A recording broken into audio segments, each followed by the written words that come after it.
Hello and welcome to an all-new episode of Deciphered right here on the CryptoCast Network. Thank you, ladies and gentlemen, for joining us yet again on another day to talk Bitcoin. We have a lot to talk about, but before we get into that, we are screen sharing the website, CryptoCast.network, where you can find our YouTube channel, Twitter, Instagram, iTunes, and RSS feeds. We also have some merchandise on there if you guys want to check that out to support the show. And of course, we are screen sharing our QR code for donations, as this is a community-supported YouTube channel, so we really appreciate all the feedback and donations from you guys. And if you guys are listening on the audio, we would really appreciate it if you guys could go to iTunes and give us a review. Let us know what you think. And then, of course, if you're listening on YouTube, please, guys, share out the show and give us a thumbs up. And, of course, hit the subscribe button. That, of course, allows us to get into more people's feeds to spread the word of Bitcoin even further. And we're going to talk about Mr. Tone Vays's conference here coming all the way out there to Las Vegas, Nevada, guys. It's going to be a great conference, unconfiscatable.com. It's going to be a Bitcoin, not blockchain conference. So we're going to have all the good people out there, all the good Bitcoin people like,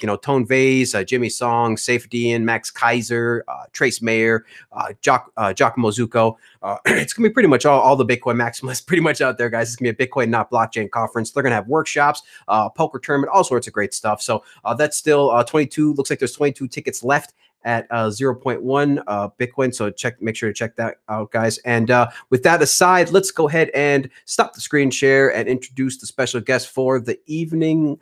We got Mr. Justin Moon here joining us, who's a Bitcoin developer and educator. Justin, how you doing tonight? Good. I had to go check out that conference. It looks pretty loaded. Only 22 tickets left. I might have to put you on hold here and buy one.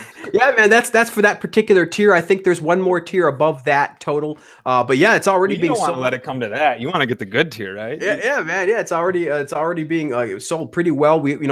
Tone is actually getting additional guests as well. But there's going to be a celebrity poker tournament, a regular poker tournament, an after party, and so and again, it's all Bitcoin people, right? So it's going to be talking about Bitcoin the whole time. So I'm looking forward to that. Yeah, you guys. So definitely check that out, guys. Unconfiscatable.com, or you could just go to Tone Vays and click on Unconfiscatable at the top. So without further ado, Justin, let's get into it, man. I got a lot of stuff to talk about, a lot of questions to ask. So first of all, let's get right into it. Let me ask you, Justin, what was the motivation sort of behind building this course? How long has this course been around as well? Maybe let us know, what were your thoughts behind it and where you want to take it? Yeah, so I teach a class called Buidl Bootcamp. It's the idea is like it's a 1 month, at the moment 1 month online, kind of go at your own pace, very, very project oriented Bitcoin programming class.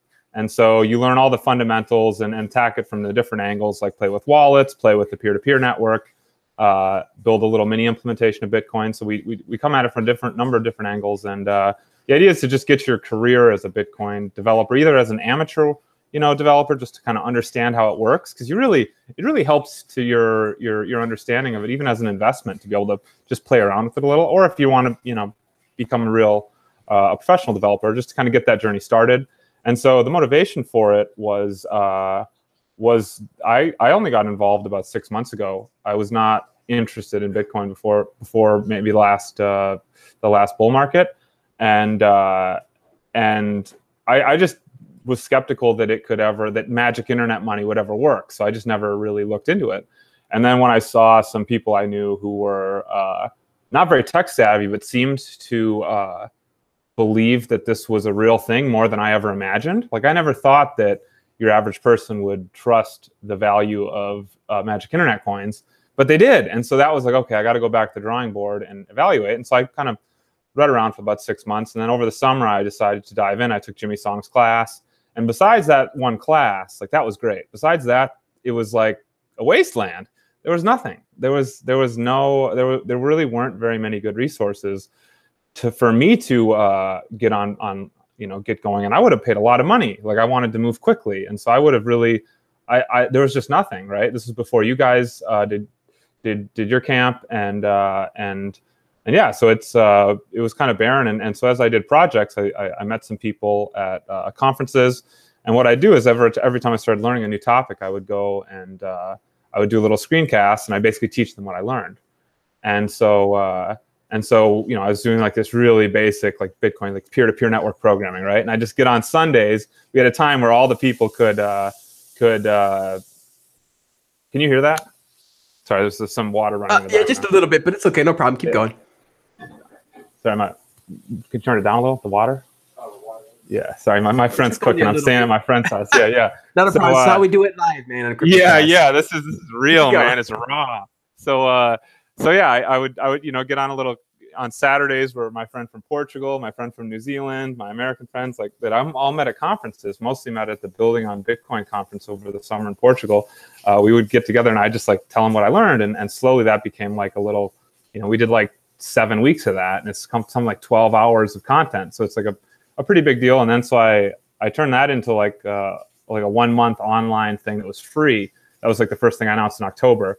And so I had like 300 people take the class. It's still kind of going. We haven't totally finished it, but yeah, we had 300 people. A lot of them have had a really good experience, and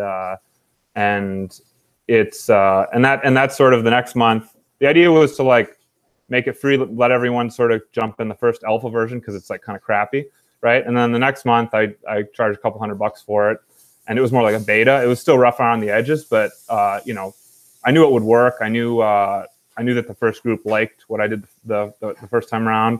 And then so this month in December, the class that starts on the 10th, so it starts next Monday, is going to be the third running. So it's kind of like it's starting to get to be a pretty good class. Like it still has a lot of ways to go. Like I want to do this for a few years and get it really, really good. But it's getting kind of good now. And so yeah, I'm pretty excited. I think that now, as opposed to 6 months ago, the landscape for just kind of getting up to speed on the basics of interacting with the Bitcoin protocol, with the network, with wallets, with stuff like that is a little easier than, there's just more resources than there were 6 months ago. And I'm pretty excited about that. I played maybe a small part. You're playing a part too. So yeah, that's kind of the high level why I did it and where it's at.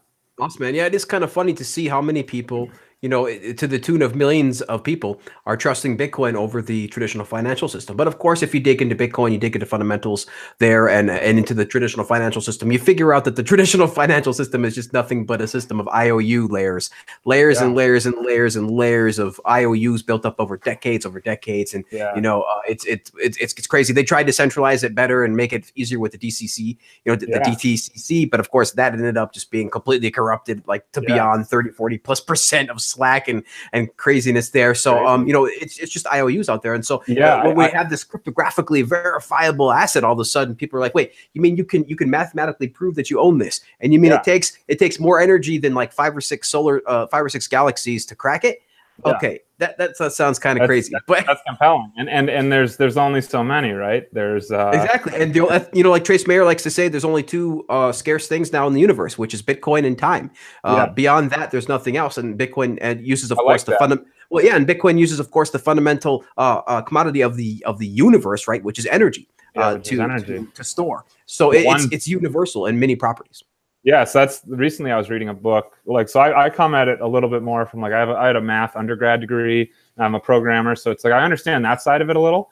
I can understand that a little easier, but the economic side, especially the Austrian economic side, like total noob, right? I'm totally just starting out. And so I was reading a really good book that I recommend to everybody called The Mystery of Banking. It's by Rothbard, the famous Austrian economist. And it's really cool. He just sort of like over a couple hundred pages, he goes into how central banking as an institution arose, how it actually works, what are the like first and second order effects of money sort of slushing out into the banking system and coming back. What is the history? He mostly focuses on the United States, but some really interesting stuff about how the different attempts at a central bank and how it went in the early, at various periods of United States history and how that all led to what we have now. It's a pretty fascinating book, and I recommend it to people. It's a long story, and people need to know. Of course, the famous saying, if you don't know your past, you're doomed to repeat your failures. And it's like people like to say that you don't understand Bitcoin. Like Bitcoin's too complicated to understand. Well, it's complicated, but you don't understand the dollar. Like the dollar, the euro, the yen, all these things are super complicated. Well, it's kind of funny. People will talk about, Bitcoin's not fast enough, but not compared to Visa. But it's of course, Visa is like a layer 3 or 4 technology,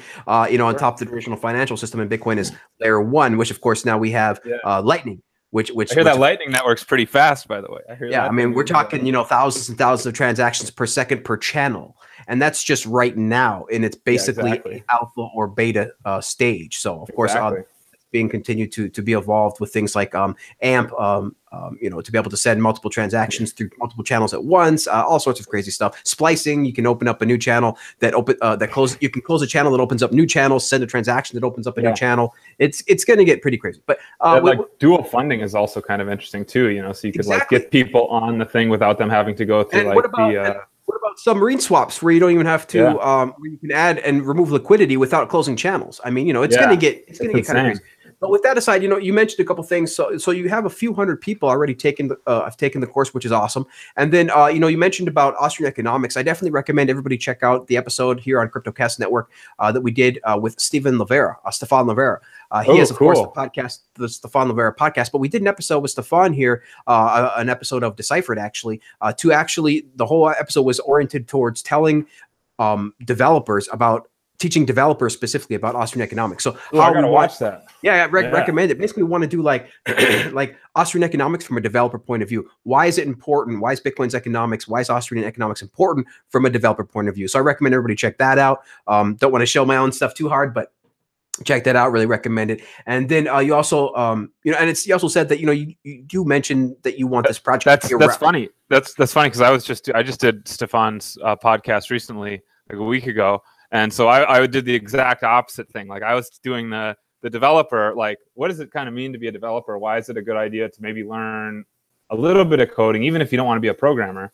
Why? It's because it's kind of like it's kind of like a 21st century literacy. It's a good idea to just learn a little bit. So I did like the opposite on his podcast. So he's great. He's a great guy. Yeah, absolutely. I highly recommend Stefan Livera's podcast. He's over down there in Australia. And yeah, I mean, I did a tweet the other day or maybe a couple months back or something that said, I think I retweeted it recently, but there's so many multifaceted things to Bitcoin. You have to be an historian to understand why censorship resistant is important. You have to be, in finance to understand why fractional reserve is bad. You have to be in economics to understand why the cap is a good thing.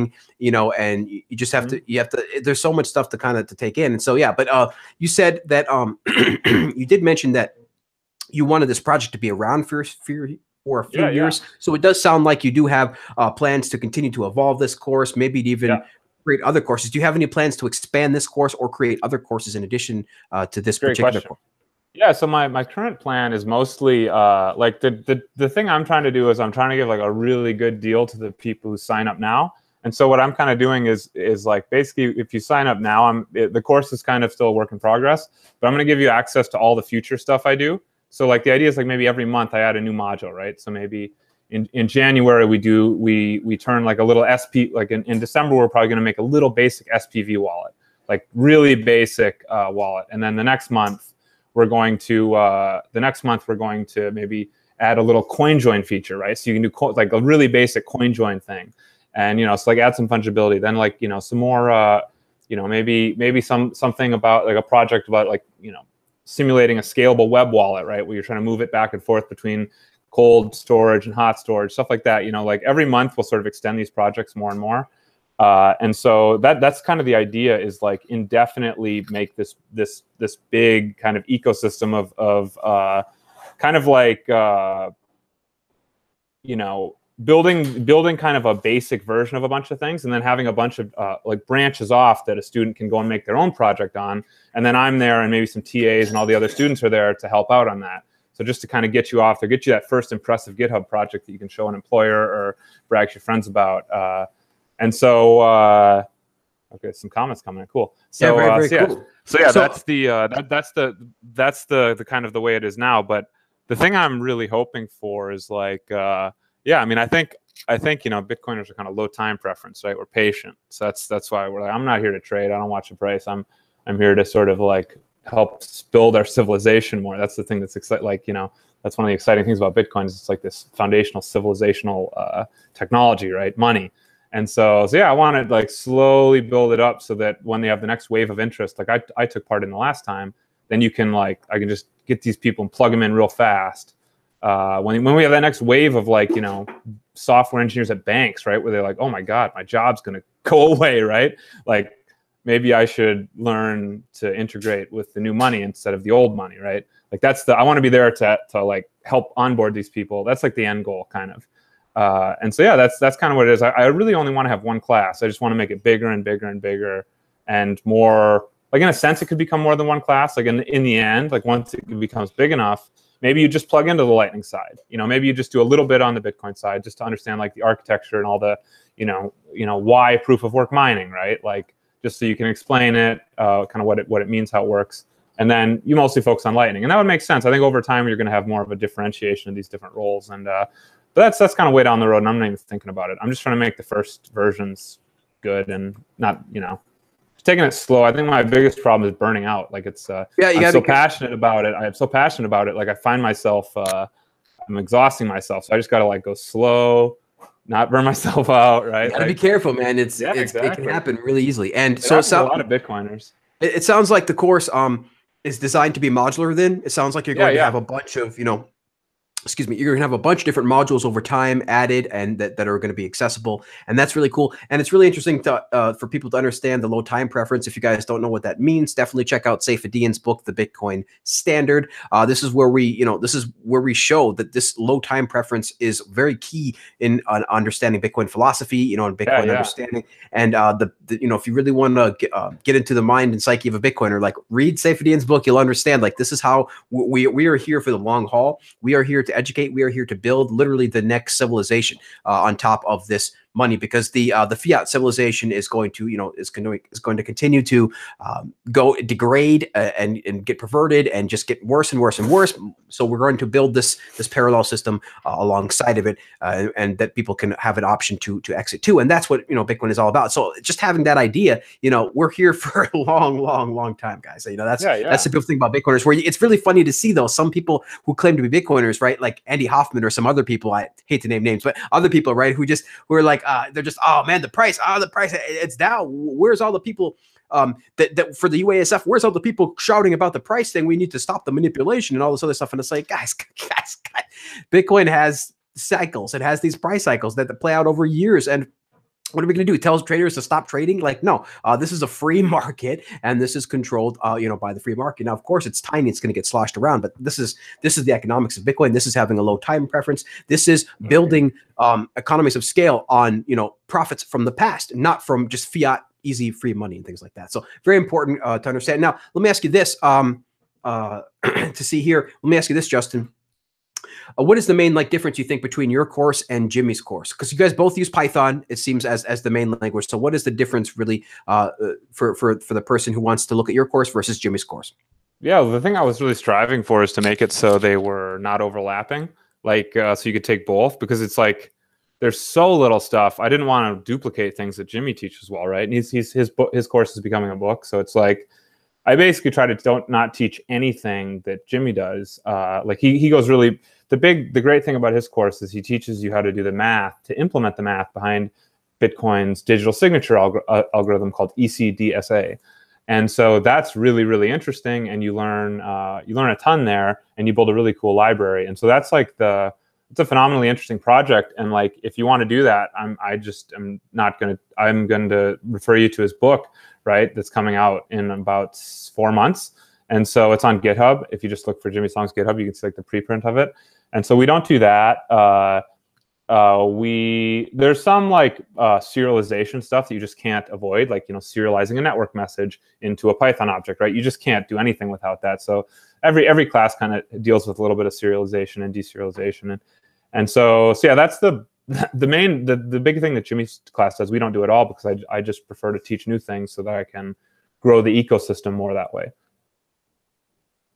And I think secondly, Jimmy's class is kind of, I want it academic in a good way, right? I don't want to, some people say academic and they mean it as an insult. I mean it as a really good way, where it's you really understand the kind of theoretical foundation of what's going on.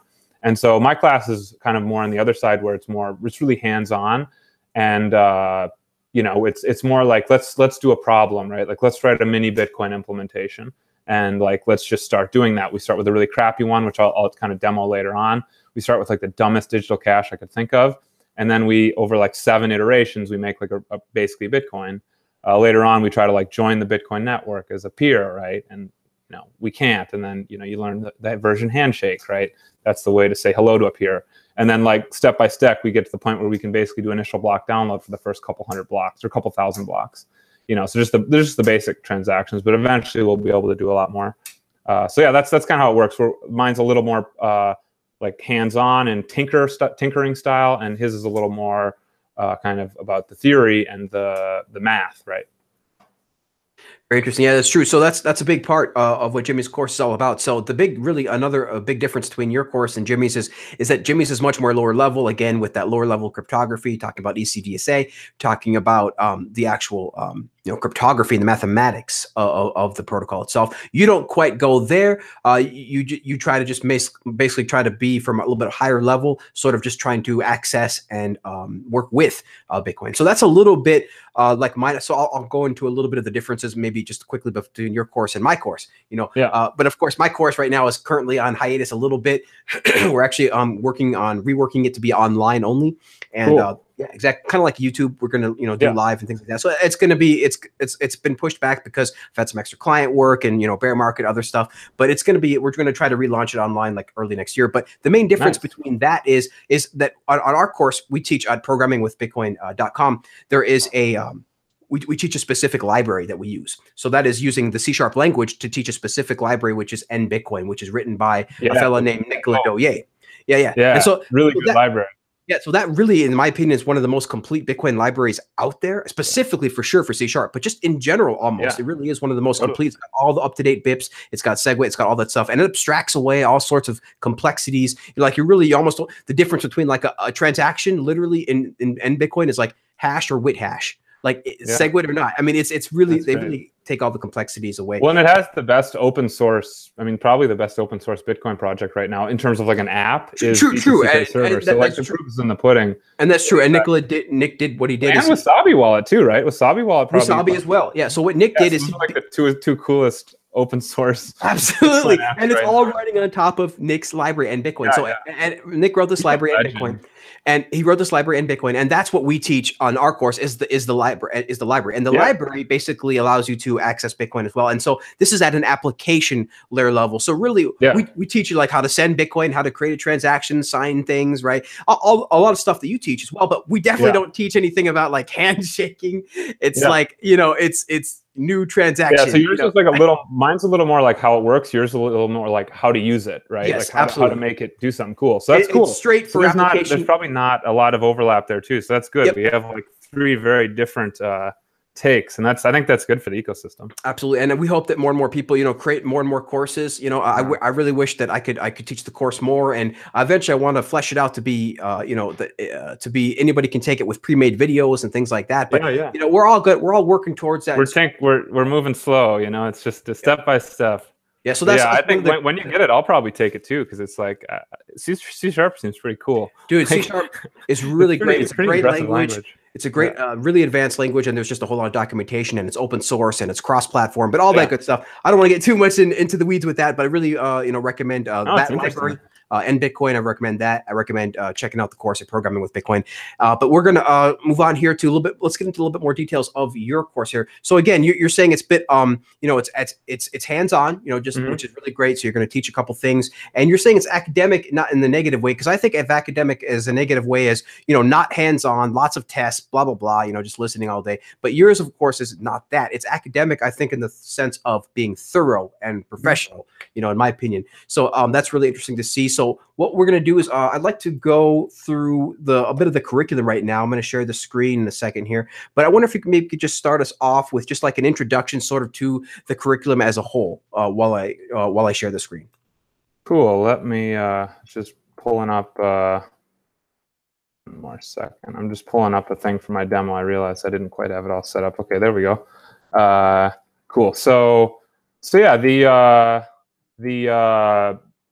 idea is if you just go to buidlbootcamp.com. The website's all right. It was pretty good for a while. I think I need to do a refresh, like improve a little bit. But there's kind of like three real main blocks. The first week is like the basics, and so what we do there is we start with like the idea. So there's a project called Tiny Chain, which really helped me when I was learning. It was written by this guy James O'Byrne. He's a core contributor with Chaincode Labs.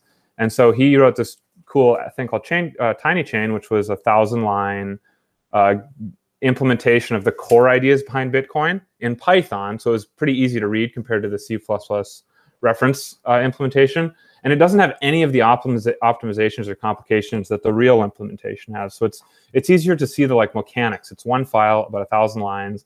And so it's easy to see how, the peer-to-peer network interacts with mining and how the different, this seemingly unrelated parts of Bitcoin sort of interact. And so that was really helpful to me. And also just get what are the data structures in Bitcoin? It's kind of easier to see it in that context than if you're dealing with the real reference implementation or documentation. You can tinker with it. And so that's what we do is we actually build that. We build something, a little mini implementation of Bitcoin like that. And we start with something which I'll demo to you later called PNG coin. PNG coin is the dumbest digital cash I could think of. Basically, it's you transfer it by taking a photograph of a physical signature and sending that over the internet, and this is how it's transmitted. It's easily forgeable. It's confiscatable. You can print these really easily. You can counterfeit. You can double spend. It has every single problem, and so the great thing is, from there's an obvious fix. We get rid of the photographs and we get rid of the photograph signatures and we use digital signatures, right? That's an obvious win. Analog signatures stink, digital signatures are great. And so our crappy coin, still has double spending, still has all these problems, but it has these digital signatures and it's hard to forge a transaction. And so we do that 5 or 6 more times, and eventually we have a peer-to-peer network that's proof of work mined and has the same transaction structure as Bitcoin, a UTXO database, a monetary policy, difficulty adjustment, all the things that Bitcoin has, but with none of the complicating things like wallet files or any it has an initial block download. It has all the things, but in the simplest possible form. So that's the first week. The second week we build hold up. Just want to go review a little bit. So the first week is again sort of the basics.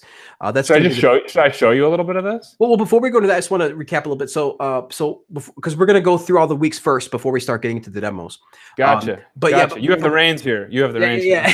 But week one, I know what I'm doing. Because week one's all the basics, but the basics is that you guys are using is this thing called Tiny Chain. Let me just screen share for the viewers that are watching us on the YouTube. So Tiny Chain is a pretty cool little thing. It's an implementation, sort of a mini implementation based on Bitcoin based on Tiny Chain, and you can see here that it's completely open source. It's pretty interesting. It's really small, and it is. So just go to the tinychain.py file there. That's the whole everything. Yeah, there you go. Is in that one file. So this is Bitcoin. It's amazing. Is basically a mini version, sort of, of Bitcoin, and it's pretty. He doesn't use satoshis; he uses belushis. That's his base unit. So yeah, belushis. Okay, great. Yeah, so that's the one big difference, right? Yeah. So it's got belushis, but no. So this is really great. So you can check that out. Now, this is a great way to learn Bitcoin, and it allows you to sort of teach a lot more complex concepts quicker, because again, the regular Bitcoin source code is all C, and it's just crazy amounts of complexity, and it's really, really difficult. So this kind of breaks it down, and that's really great. And so of course you read some of the major white paper sections and kind of get people attuned to that cypherpunk vibe, that sort of totally. And that's really what is the spirit behind this, right? It's there's so many of these design decisions that are in Bitcoin, and it's one thing to understand how they work. It's another thing to understand how they came to be and what were some of the other solutions that. There's a funny comment. JPG coin, fork PNG coin. That's funny.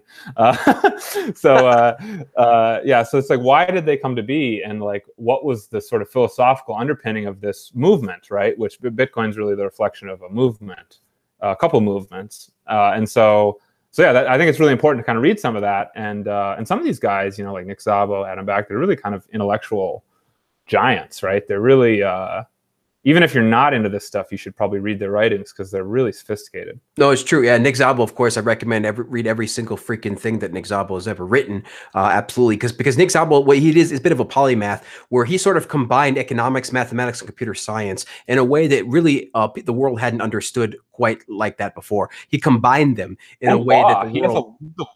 Like he had all these and law ideas too. about Law, smart absolutely. contracts, and Yeah, he so went and got a legal degree, like a law degree. It's insane. it's true. It's Very true. So, devoted. and again, so it's true. It just nobody really combined computer science, economics, and law, really like in a way that Nick Szabo did in his writing. So I really highly recommend everybody check that out because it's a lot of a lot of deep understanding of the economics and computer science behind Bitcoin. And again, so that's really important to explain about the movement. I too, in my course, have a few slides where we definitely go through the idealism, Awesome. the understanding of Bitcoin, the underpinnings of it, of the movement, the reason why we're all here, of course. And so that's really great that you do that too. So with that aside, let's go ahead and maybe move on to week 2 that you guys start working on.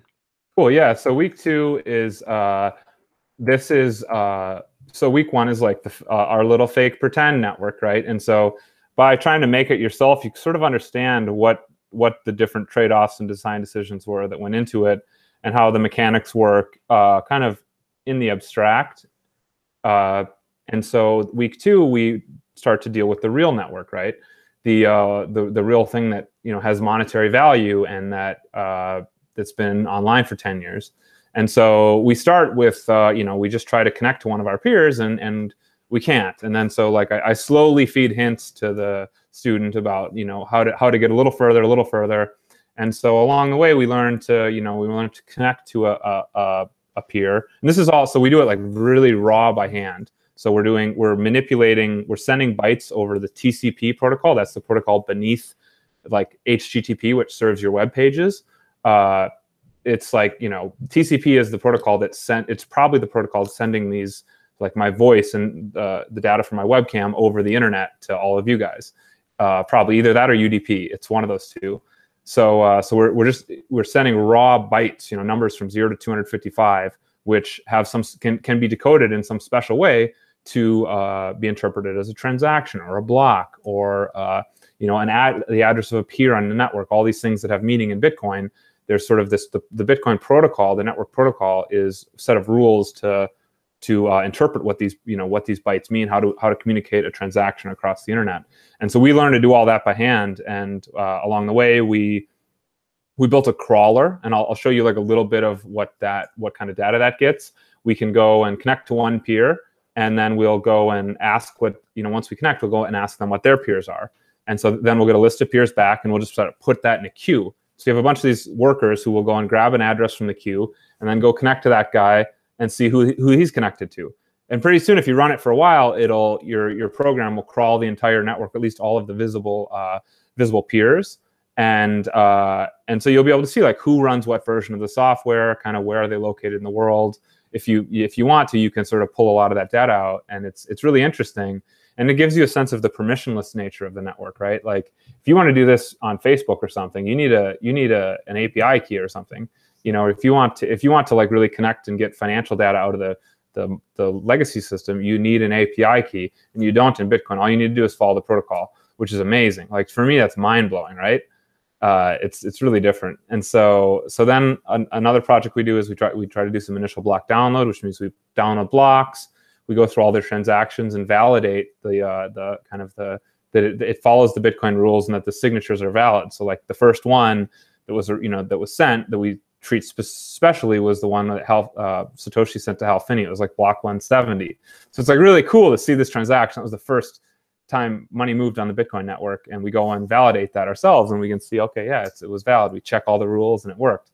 And then after that, we'll do some more things. We might learn to do like a little mini SPV wallet the next time around, and that will over time become like a little. We'll build that out into a little wallet that can do like really primitive, naive coin joins and stuff like that. But yeah, so that's the second week. Very cool. So it says here that you write a script execution engine. Yep. So that's really interesting because you see script is this sort of programming language of Bitcoin essentially. And it's really, really basic. And so, but still sort of complex. Like, it's basic, but boy. Confusing. Yeah. It can get confusing. I mean, as a developer who is a C# developer, like, I'm used to like statements like if this and for loop this, and then you go into script and it's just like opcodes and you're like, for loops. Crap. And you're like, yeah, so it's really difficult. So and there's a stack. There's like this stack of all the operations, and you have to like you get the next operation off the stack. And let's just say that I don't teach script in my class. Like I definitely have a slide about it to tell the students about it, but we do not, teach script. And in fact, Nicholas Doye actually wrote a script verifier sort of tool to make sure that you can test your script against. Yeah, that's so great. That's really cool. And I wish I had that link handy with me, but you can check that out. That's on Nicholas Doyer's site, but he has where you can test your script and to validate it. So it's a script validator. Cool. I'll check that out. So that's pretty cool. But yeah, so script again is this kind of lower level script for Bitcoin, and it's actually going to be replaced one day by something called Simplicity, which is a higher level, more practical, more powerful, more secure scripting language. This is one of the big arguments that Bitcoin people have with like some of the other coins, is that like, the Bitcoin, I think, was very reasonably, the developers were like, hey, we don't want to screw this up. We want to minimize the attack surface area. So have really simple, have our protocol be as simple as it can. And so we're going to keep the programming language that's inside very simple. And I think it worked. There haven't been any attacks that involve the script programming language. It hasn't failed in any way. And there haven't been any, like, some of these other smart contract platforms have had huge hacks because their programming languages are overly complicated and are just going to lead to bugs. And so, I think it's great how they've, they kept this really simple thing and have been in no rush to improve it until they know exactly what should replace it. And basically the way it works is there are two operations, real big ones. You can have a script that checks signatures, digital signatures, right? So that's what your full node does when it's verifying a new transaction. Like if someone pays you, it'll go and check the signature. So that's one of the important mechanisms it has. And the other one is to enforce a time lock on a certain output. So you could have a transaction and one of the outputs would be subject to a time lock and the other one wouldn't. And this is really profound because it doesn't seem that big, but this is kind of one of the really important underpinnings of the Lightning Network. For the Lightning Network, you're basically trading around these signed transactions, and one of the two parties will always have a time lock if they try to spend it. And so this is basically used as a punishment mechanism so that this off-chain trading of transactions is never abused, right? So if you go and close the channel without the other guy's consent, it'll make you wait a little while. And so if you did any kind of monkey business, the guy who was cheated can steal your money. So the cheater gets cheated. So it's really amazing what complicated behavior Bitcoin can achieve with such a simple smart contracting language. Yeah, I have to agree. I mean, it really can get really complex. And then now with Simplicity, I mean, that's just going to be on a whole nother level. That's some really, really interesting stuff because, again, it's complex smart contracts, but with the ability to actually compute it in real time. So the thing about Ethereum is, when you do a smart contract and you add gas to it, like there's actually no end to it. You actually can't really know when the smart contract actually ends. And so, which is scary and unbound. It's very scary. It's like a car you can't turn off. Yeah, dude, it's crazy, and that's why the DAO sort of failed, because they took advantage of that ability, that never-ending script. And so, really, I didn't. So with Simplicity, it is similar to Ethereum, where you can have these amazingly complex smart contracts, but they compute. They compute all the way to the end now, securely, verifiably, cryptographically. So it's a little bit different. It's not just like this engine this VM that just runs, like forever and things like that. So, but it really recommend everybody check that out. Simplicity. It's being developed by people by Blockstream, I believe. So definitely check that out. It's really old Andrew Polstra's at it again. That guy's insane. And then so many of the interesting new Bitcoin ideas originate from him. He lives in Austin, where I live, so it's like. Yeah, it gets crazy, dude. Every once in a while. So definitely research that. But then a couple of things you said that was interesting. So Bitcoin, the network itself, similar to HTTP, is a protocol, but this protocol is open source, so that it actually requires no API key. See, every technology that you ever want to use today in Silicon Valley, no matter if it's Google, no matter if it's Facebook, whatever it is, they're a centralized server, so they're going to want to track you and your data and your operations. So they're going to actually require you to get an API key. This is a key that they gave you to access their data. To authenticate you onto their system. But with Bitcoin and it's like with the website, anybody can build a website. There is no authentication that is needed to go ahead and upload FTP something. Same with Bitcoin. There's no authentication needed to create an address, to join the network, to mine, to do any of this stuff. So it is completely open. So that's just profound that people need to understand. Bitcoin truly is open, and there truly is no no rulers. There's definitely some leaders, but there is no rulers, and that's Yeah, what's but a lot of the leaders have disappeared. The old leaders are, they're replaced kind of. well. We got a lot. I mean, we got a lot of good leaders. There's Yeah, always a good but amount of that's the thing is that it's like yeah. I you're mean, not Bitcoin will dependent on spit you them. out. Like if you're Yeah, not if exactly. you're not a leader with Bitcoin's best interests at heart, you will Yeah. be eschewed. You will be pushed out. Like We all serve at the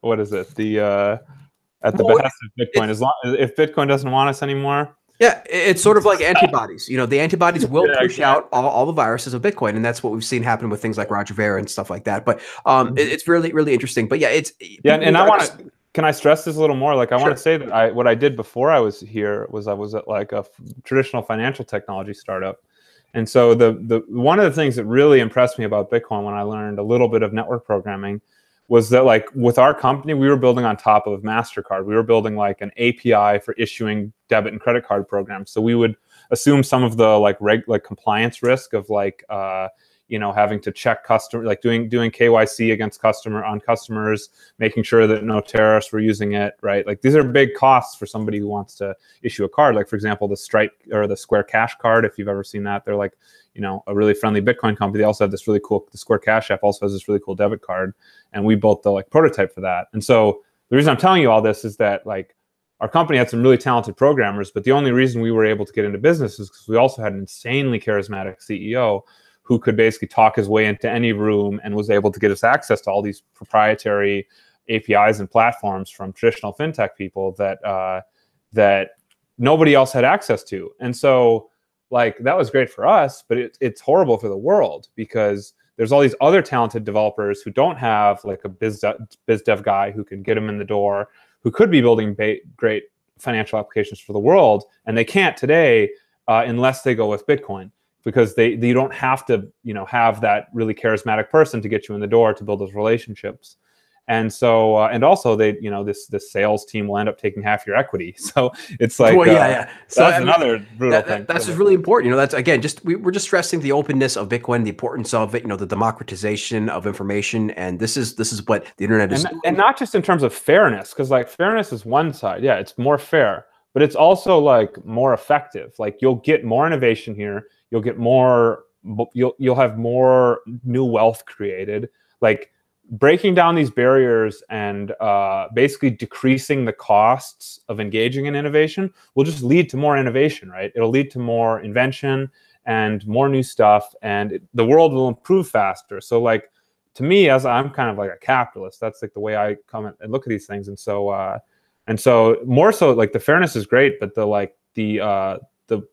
more effectiveness, the effectiveness of an open platform is more compelling to me, because I think that's going to lead to just better living conditions for everyone, and that's the most important thing.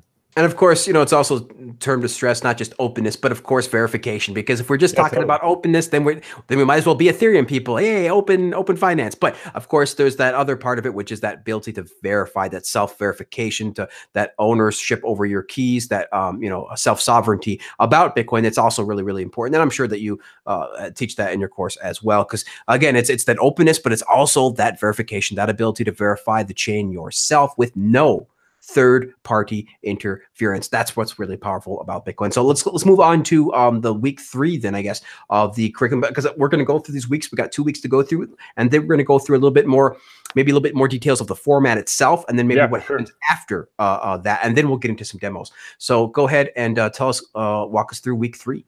Yeah, so week 3 was sort of inspired by the first conference I went to. It was a really good one called Building on Bitcoin, and next year it's going to be called Breaking Bitcoin. That's so that every other year it's building and then building and breaking, which is kind of cool. And so last year it was Building on Bitcoin, and I went a little early and did the hackathon, and it was really cool. We ended up with a team of like 13 people. We basically just said yes to me, and 3 people met each other there and decided to work together, and we were going to do a hardware wallet for the Lightning Network. And I'd done some stuff with Arduinos, and I thought it was really fun, but I hadn't done a lot. And I'd done a little bit with Lightning, but hadn't done a lot. And so, so what we ended up doing is we made the first ever Lightning hardware wallet, and it was amazing. It was such a cool project. I learned a lot about microcontrollers, like these little Arduinos. I learned a lot about lightning, about kind of security considerations, and so that kind of got me down the rabbit hole of playing around with some different little microcontrollers, little mini computers, and so this one we use here it's called an MStack5. So what we're doing is we're basically doing a similar project, building a hardware wallet, but because I just found this project to be so fun when I was getting involved, and so what we do is we turn this little MStack5. It's just like a little mini computer that has a screen and 3 buttons and a nice case. So if you just search M5 stack, I think, M5 stack. It's a really cool little computer, and we just turn it into a hardware wallet. It's not like a real hardcore hardware wallet. Yeah, that's that little thing. So we got 3 buttons, and we can do a lot of little interactions. It's not like it doesn't have the hardware security module like a real Bitcoin hardware wallet does. So you can't like pull the keys off using like a oscilloscope or something. But that's fine. We're just like putting the keys on an SD card because this is just for fun. And so, like some future projects that you could do is like, once we got this going, you could try to make it work with Electrum, right? Like the Electrum wallet, that would be really cool. You could try to do like some sort of secret sharing or multi-sig thing across a couple wallets. That would also be cool. So this is a little $40 piece of commodity hardware, and we turned it into a Bitcoin wallet, which is really great. And what we do is we reuse Trezor Crypto's, the code they use for their wallet. So they have like this really fast embedded C code that you can basically bind to this thing called MicroPython. MicroPython is a version of Python that can run on a little mini computer, and this is how the Trezor firmware is written. And so it's really cool. We like build a wallet using kind of the same techniques Trezor. Yeah, watch this video. It's really cool. It basically talks about how the firmware works. I think that was linked from the website. You can just search it on Google, MicroPython Trezor probably. And so it's really great. The CTO of Trezor talks about how the firmware is built. And it's like simple Python. When you read the code, it looks like a web app. It's really amazing. And so all you have to do is, you call these C functions from your Python, and the crypto happens really quickly. And then you can like build your business logic and your application logic that way. So it's a really fun project, and you understand a little bit how HD wallets work, how seed phrases work, how you might do secret sharing or multi-sig, some stuff like that. So it's a pretty cool project, and I think it's one of those things where it's more fun because it's so hands-on. You get to like play with your thing and like store your testnet coins on it. Mine's got testnet coins on it, so I got the most secure testnet coins in the world. It's pretty amazing. You guys are actually building a hardware wallet, for the test. Now, obviously, like you say, you're not, building a Trezor, but you are building an SD card at the end of the day. But still, you are essentially building a hardware wallet. You are interacting with Bitcoin with hardware devices using the Python language, the micro Python language, and over that $40 to $60 device. Now that is just really, really fascinating. And again, the Trezor guys helped, by the way. Like I met them at a conference, and I asked them some questions, and they helped. Like they've been helpful for this. That's awesome. See, Slush is a great guy. Trezor's a great company. They're every one of them. I met a bunch of their employees, and they're all really cool. So that's for Bitcoiners. So yeah, really, really, really recommend anybody getting Trezor for if they're going to do a hardware wallet. Yeah, all these other hardware wallets end up getting owned. Like that's the problem. Pretty much. I mean, Trezor has problems or has had issues too. But guess what? The community finds it and fixes it. You see, and there's a big community behind Trezor that's constantly looking for vulnerabilities so that they can get those fixed and patched as fast as possible. But yeah, very, very interesting. So building a hardware wallet is week 3. That is just, again, crazy. That's going a step above and beyond, I think, my class and Jimmy's class. And again, it's just all about learning Bitcoin, because Bitcoin, again, is so multifaceted and so complex. You could just come at it from a million ways, but coming at it from a hardware point of view in the same class that you're teaching how to access it via Python is, I think, really, really awesome, revolutionary in the space for education of Bitcoin. There's nobody else. I mean, maybe except for the Lightning Hackaday, the Lightning Hackathons is the only other course that I know, the class that I know that is dealing with hardware stuff. And so this is just really, really cool to be able to have another course doing that. So really, really awesome. It's great to have more hardware tinkerers. Like I think it's kind of a tinkerer culture you want to encourage. Just get everyone kind of tinkering on this stuff, and that's where the innovation happens, right? It's not like you go get a CS degree or some crap. It's more like you really want to, you just want to start getting your hands dirty, and that's like look at any great invention like the airplane, right? Like the Wright brothers were bicycle mechanics. They were competing with Harvard mathematicians and stuff to be the first to fly an airplane. Who won? The bicycle mechanics, because they cared about it more, and they were just like really You know, they just really were invested. They had kind of soul in the game, so to speak. So and this is what we find over and over again, is that people with soul and skin in the game, you know, are the ones that with the passion. They're the crazy ones, as Steve Jobs likes to say. You know, they're the crazy ones, the ones that are going to change the world, are the ones that actually think that they can change the world. Yeah, and so that really describes, I think, a lot of the great people in Bitcoin. So let's move on to the final week here, week 4. Let's go ahead through it. Walk us through week 4. Yeah, so this one's a little more up in the air. Like originally I thought making a Lightning, like a Lightning e-commerce app would be kind of cool. But what I think I might pivot towards doing is, well, so I went to the Lightning Hack Day in New York City, and I was going to give a little talk about trying to, like, because I've basically completely, besides that Lightning hardware wallet, I've completely ignored Lightning just because, like, I'm trying to really master Bitcoin first. And like one of the most common failure modes you see is just people trying to do everything, right? And then they get nowhere, right? So it's good when you're learning to focus on one thing and go really deep on it and try to master it. So I've been trying to do that with like the basics of the Bitcoin protocol and stuff. So I've been ignoring Lightning, but when I went to that hack day, I kind of dug into it a little more. And it's one of the things I find really interesting, and I think helps you understand Lightning, is to sort of like build some basic payment channels. So a payment channel is just like a way of trading signed Bitcoin transactions to, you know, to one or more, between 2 or more people, and not telling the miners, not telling the peer-to-peer network, which would tell the miners. So your transactions don't get mined, but they're perfectly valid. If the miners ever heard about it, it would get mined, and you know your balances on the chain would get updated. And so that's what a payment channel is. And so, like, one thing I didn't realize for a while is that they've been trying to do this for, you know, Satoshi had payment channels, or it seems he attempted to implement payment channels in the first version of Bitcoin, which is kind of crazy, you know, that he did that, and here we are 10 years later, still trying to figure out how to do payment channels, right? So so he obviously, you know, screwed up. He didn't. His implementation was bad, and so over the intervening years, we've had all these kind of, you know, hacks at trying to make good payment channels. And so I kind of want to go through those and kind of implement them and kind of play around in the class. You know, you try to send back and forth, and we try to cheat each other, right? Basically we try to learn these different payment channel implementations and then try to cheat them, you know, try to break them.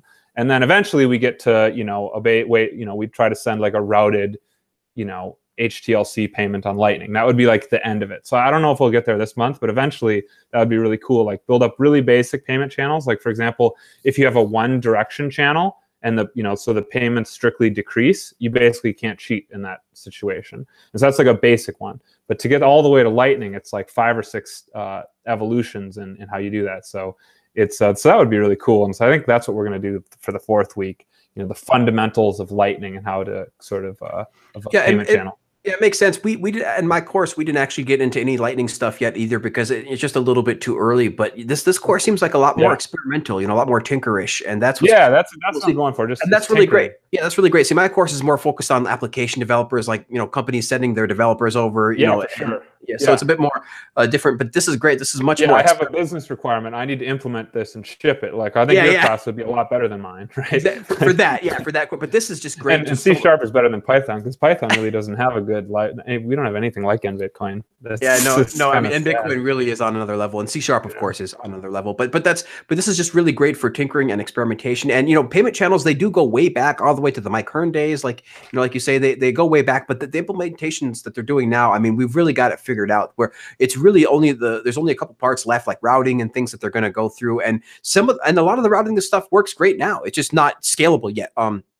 Some of the routing stuff isn't fully scalable, but some of the stuff coming down the line, you know, when they really start working on it, is going to be pretty amazing. And I think that payment channels, for the most part, are going to be entirely figured out. So that is really great to hear that you guys are doing some Lightning stuff. It's really great to have some kind of, it's just something. I want to keep it more on the fundamental side, because it's evolving so quickly. Like, I don't know what the finished target's going to be. Yeah, and it's tough, because, you know, you can't really teach too much about Lightning, because some of that stuff may change, but it is good to get the fundamentals in there now. So let's go ahead and then talk about the format, sort of just how. And the last thing too is like, so I think the last thing we're going to want to do is get like a final project, and so that would be kind of the end goal. Like, what I'd want people to do is like find something they're interested about, and I'll try to like help them get started.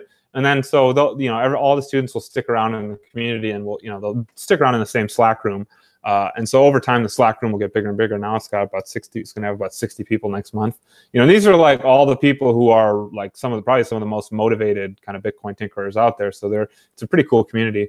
And so, you know, they'll be able to get the BTC Pay. Well, real quick, the BTC Pay Slack just like sort of ballooned recently over to 900 people in there. It's amazing. Well, it's because their customer service is so good. It's like I set BTC Pay server up for my class, and like I'd ask questions, and like I found a bug, and Nicola Doye fixed the bug and like issued a new version of BTC Pay server just for me in like an hour. It's freaking awesome, dude. Nick is awesome, man. See, this is a new release, and it's like this is the support that you get with a lot of times. On BitPay, I would be there for a week, just like waiting for a ticket. And that's the passion. That's the passion. Yeah, yeah. Well, and the competence too, right? Like they're him, Rockstar Dev, a couple of these other guys are very talented.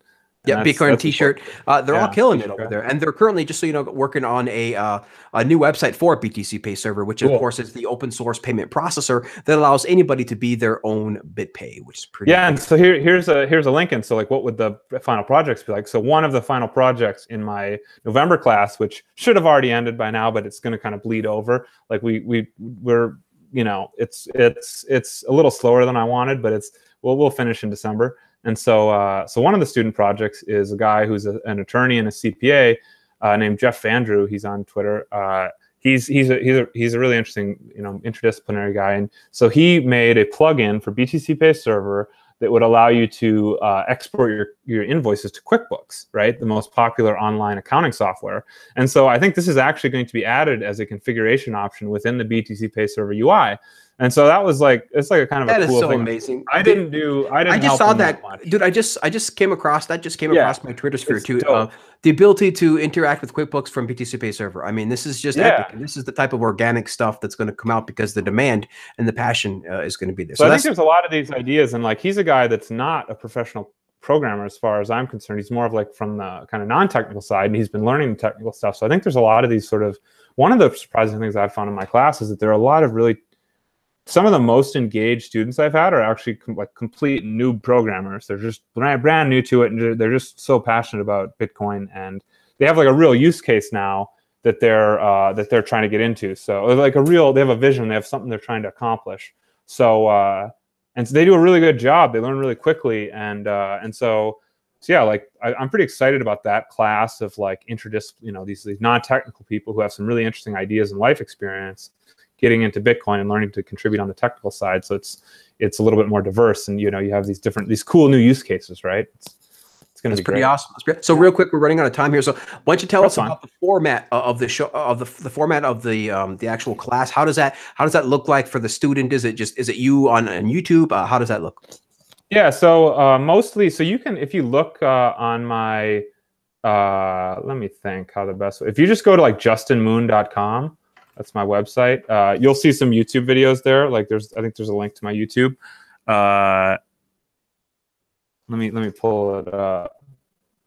I'm pulling it up here now. Yeah. So here are some of like a selection of the videos from the first week. So like this is kind of how it worked. Like the first week is largely like, also we sort of like go through and build some like, you know, incrementally build up the code. And so it's switched between some sort of slides where I explain things, and then you sort of follow along either coding in a Jupyter notebook or in your text editor. And that's kind of how it works. So I'd encourage you to just go check out those videos. Yeah, there it is, PNG coin, a terrible idea. And so we're just sort of like following along, building this thing up incrementally, trying to get tests to pass. Over time, I want to make this more like, you know, I kind of give you tests and you make it work. And so it's a little bit less following along, but at this point, it's, you know, you're still sort of following along with me a lot, but it's pretty cool. We go from this horrible, so that's how PNG coin works. It'll, when you verify a coin, it'll open up an image, and that's how it's transferred. It's like, I issue 10 coins to Bob. That's it's really horrible. And so, yeah, we have this, like, at the end, we get like this 40-line piece of code that is actually, you could use as digital cash. You could email these around. It's terrible. But yeah, so that's kind of how it works. There are videos, and the reason why I did videos and not live is mostly because the students are all over the world. So I want to have, like, when I was doing the free version, like, all the Europeans could never participate, right? Which sucked. like I want to have everybody be able to participate. So I've sort of started pre-recording a little more. And yeah, so then the second week is a little more hands-on. There, I'll have more testing, and so like I want you to get this to work, learn to parse this kind of message. I'll give you a test, and you can just go until you get it to pass. And then the third week is going to be kind of similar. I'm still kind of working that out now. So all the videos are pre-recorded, mostly, yeah, mostly pre-recorded, and then you are sort of there live. Yeah, so we have like office hours 3 times a day, and so that's kind of the and that's in the Slack. Yeah, so I'm always available on the Slack. So if you have a message, I usually answer it within 10 minutes. So I'm just like always available. I think next month I'll probably hire like a TA. So like a TA, hopefully in like Europe or Asia, who's awake when I'm not. That's a big problem. I was like, sometimes when I'm asleep, it's like you're kind of screwed if you're in Singapore. And so I'll hire another TA or 2 that can kind of just like man the watch while I'm asleep. And then but the office hours is really great. And like one of the best uses for office hours is like some of these people are newer programmers, right? And so I can really like hold their hands and help them learn Python. Like I'm really trying to like train hodlers to code. That's kind of what I'm up to right now. It's like I'm trying to get these people, empower these people. And so I'm really willing to hold your hand quite a lot. And yeah, so like I actually in 1 minute, or I'm after I get off with you, I'm going to go do a video conference with one of my students, and I'm just kind of helping him get up to speed. He signed up for the class next month. I'm gonna get him up to speed with Python because he's a newer coder. So I'm just trying to like get all these people to empowered and ready to contribute. Awesome, man. Awesome. Yeah, I definitely recommend too. Free. There is a free website to learn C#. That's actually really, really cool. And I linked to that on my actual Programming with Bitcoin website here, where if you don't know how to program C# yet, there's a website called learncs.org. And this is just great. It has literally a compiler in the browser, so you can write C# code in the browser and run it. That's awesome. Yeah, I need to learn C#. Maybe I'll check that out. So if you check it out here, you can see they wrote their own web engine called Sphere Engine, which is basically a C# in the browser. Great. And so you can write like, look, console that right line, hello world, and it freaking wrote it in the console here. Isn't that amazing? Yeah. So this is so much easier than it was 10 years ago. Yeah. I mean, no, there's no such thing to it as books. I mean, screw books. You got tutorials and you got YouTube. That is all you need, because this, again, I mean, goes through everything you need for C#. So there's just the resources to learn programming these days is sort of unlimited at this point. So there's really no excuse if you really want to make this your career, or if you're curious. I mean, it's great to just start playing as well. There's just so much directions you can take it. Now, let's just talk about really quickly what happens after graduation. Yeah, so that's an open question. I haven't really had anybody completely graduate yet. We're still kind of like working through it, and so we're like the November class is we're still working on like the hardware wallet project, and so the idea is mostly that you get access to this community for good, and whenever I release a new module, you have access to it and can do that project and follow along if you want. So then you can retake the course as many times as you want, and every month it'll get better. So it's kind of an iterative monthly schedule I'm on, and so that's part of it. The other part of it is I've had a lot of interest from employers. Like I've had a few like recruiters, crypto companies and stuff who are like, hey, I want to hire your students, and I'm like, yeah, when I, once we're at the point where I think they're really ready, some of them are ready, I'll start referring them. And I've actually gotten a couple people contracts, like shorter term, programming contracts for Bitcoin, which is pretty cool. So that's kind of the longer term goal, is to, someday it would be nice to be able to place people in jobs as, when I can. So that's a kind of a longer term goal. I think that would be pretty neat. But the focus is still mostly on like having a community where people can sort of like build projects together and get help, and just sort of, I mean, a lot of Bitcoiners are like on an island of their own, right? Besides their internet friends, they don't know anybody who's into this weird shit. So that's kind of like a way to get a little more camaraderie in your Bitcoin experience. I mean, that's why conferences are so important. Bitcoin not blockchain conferences, and again, not to show Tone Vase's conference so soon, but conferences like that, like building on Bitcoin, a good one. Like Breaking Bitcoin, and of course Tone Vase's conference called Unconfiscatable. These are like almost like pilgrimages you know, for Bitcoiners, because we are, like you say, a little bit on an island, sort of in our own living rooms all the time. You know, even me doing these shows, it's just like, I'm just in a room, like one of my bedrooms. Like you go to bed all lonely. It's nothing special, guys. Like I'm nothing special. I'm just a guy out there trying to get the information about Bitcoin out there. You know, and I agree. The conferences are magical, and one of the great things about the sort of blockchain token scams are all the bad people don't go to the Bitcoin conferences anymore. It's only like the people that you want to know. So it's I mean, pretty much all those people are all the bad people are at blockchain conferences and ICO conferences and all that good stuff. So yeah, really great. I wonder how much time I wonder if we have time for a demo. For some demos. Yeah, so I would say I think it would just be better to just like those videos I showed. If you just go to justinmoon.com, check out the videos. That's a better way to do it, and you can kind of get a sense if you like it or not, whether you think I'm a good teacher, because I'm kind of newer, so you might not. You know, you want. And again, that's justinmoon.com. You guys can check justinmoon.com. You can see the videos on there. And we just went through them a little bit briefly. For the audio listeners, I did kind of browse through a couple of them just briefly for you to check out. Check out the PNG coin. The PNG coin is kind of funny. It's like the dumbest version of digital cash. And if you go later on, we end up basically building a version of Bitcoin that runs in you have a little mini network running on your computer, and it's a thing called Docker. So it's like you have these different nodes like competing to mine. It's like awesome. It's really cool. Docker is awesome. Yeah, man. Cipher which is an API implementation from Francis over there at Satoshi Portal. That uses Docker as well, which is really, really cool. It actually contains all of its modules within Docker modules. So within Docker containers. So it's really cool. So he's using it for real. I'm using it as a toy. Yeah, he's using it for real because you can actually add in and out features of CipherNode with Docker. But yeah, it gets kind of crazy. So I think BTC Pay Server is Dockerized. That's why they can easily deploy it on these different services on Azure, on Luna Node. Like that's the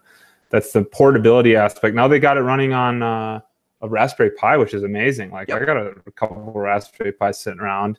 I want to get my BTC Pay Server off Azure and onto a Raspberry Pi. You know that. Yeah, man, for sure. So I think that's been a great conversation, Justin. Listen, I really thank you so much for coming down to the show. We really, really appreciate it. Thanks so much.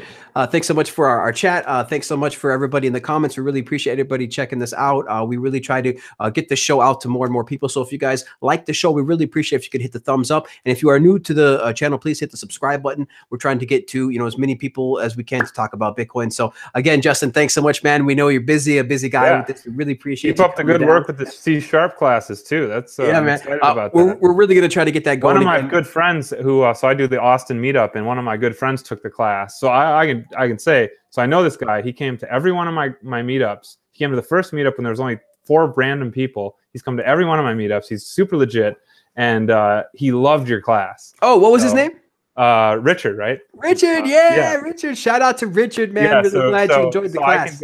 I can give a big endorsement. Like that guy is legit. So awesome. I think I know your class is good. Yeah, because Richard actually went to a meetup and talked about the class. So it was kind of like, that was my meetup. He went to my meetup and talked about it. So hopefully it was good things. You say it's good things, then so that's good. Yeah. So I gotta give it a shout out. So, awesome. I appreciate it. Well, shout out to Richard. It was great. It's great coming on, and sometime in the future, I'll hope to come back again once we're all get a little more lift off here. Yeah, man, for sure. In the my class starts on the 10th, so sign up by next Monday.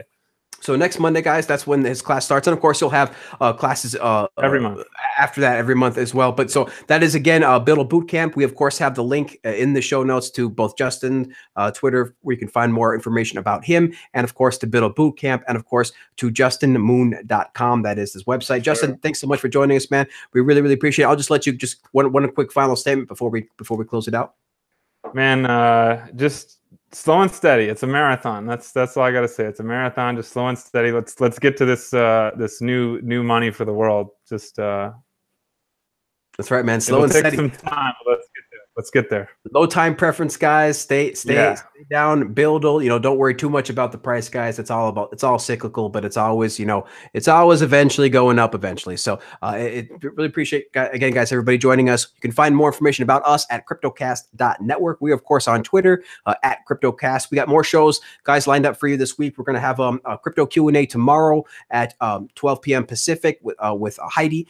She is at Blockchain Chick over there at Crypto Tips YouTube channel. And And we're going to have another, of course, Bitcoin news show on Sunday. Oh, but before that, so crypto Q&A tomorrow, Thursday, and then Bitcoin Matters, brand new Bitcoin Matters with Beauty on over there on Friday. And then Sunday, we have another episode of the Bitcoin News Show, our weekly panel show where we talk about the week's Bitcoin news. So again, guys, thanks so much for joining. Until next time, please keep talking Bitcoin, and we'll see you guys later. Bye-bye.